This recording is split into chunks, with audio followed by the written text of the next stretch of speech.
In 1906, Mark Twain began dictating recollections of his life to his secretary over some 240 sittings. University of California Press recently published the first of 3 volumes of this complete work, and now Actors and Poets Group brings Twain's words to the stage. I intend that this autobiography shall be the model for all future autobiographies when it's published after my death, read and admired for a good many centuries because of its form and its method. Twain's authentic voice takes center stage. The power of the past and the present come together as the older Twain evokes his younger self. My uncle, John A. Quarles, was a farmer, and his place was 4 miles from Florida, Missouri. And the sumptuous meals, well, it almost makes me cry to think of them.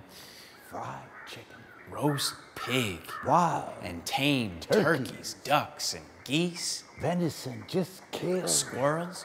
We hear the unfiltered and spontaneous voice of the iconic author as he reminisces on a variety of topics. I remember Dawson's schoolhouse perfectly. I can remember the drowsy and inviting sounds that floated in through those open windows from that distant boy paradise, Cardiff Hill. Including growing up in pioneer America in the 1840s and 50s. A boy's life is not all comedy. Much of the tragedy enters into it. That drunken tramp in Tom Sawyer and Huckleberry Finn, who burned up in the village jail, lay upon my conscience 100 nights and filled them with hideous dreams.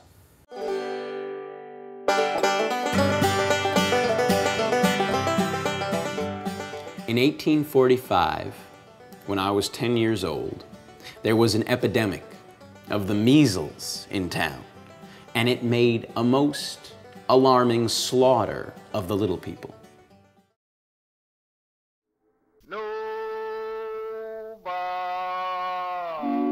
The power and draw of the mighty Mississippi.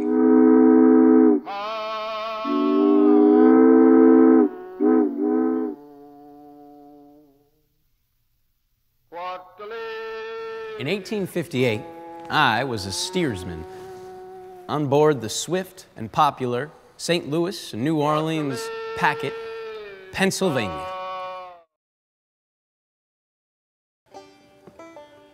In that log cabin lived a white-headed, bedridden slave woman who we visited daily and looked upon with awe. For we believe she was upwards of 1,000 years old and had talked with Moses.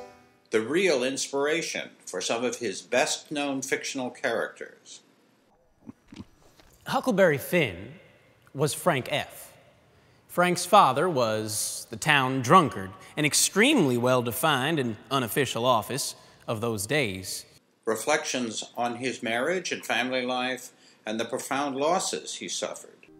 Tomorrow will be the 36th anniversary of our marriage.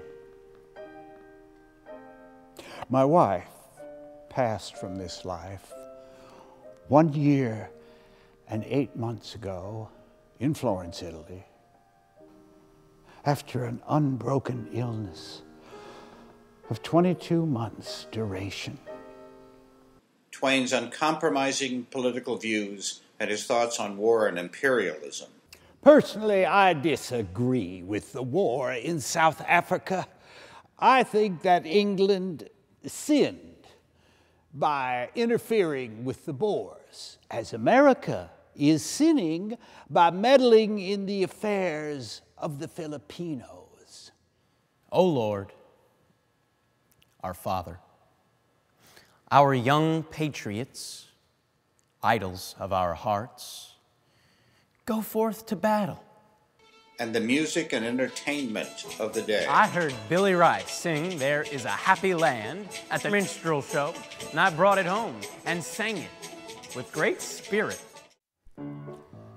For the last quarter of the century of my life, I have been pretty constantly and consistently involved in the study of the human race. Forget the Twain you thought you knew. Here is the author in his own words. Against a panorama of photographs, drawings, and a variety of 19th century music, in little over an hour, we evoke the authentic atmosphere of Twain's world. Bring this to your theater, lecture hall, or classroom, and experience the intimate words of America's first and one of its greatest novelists.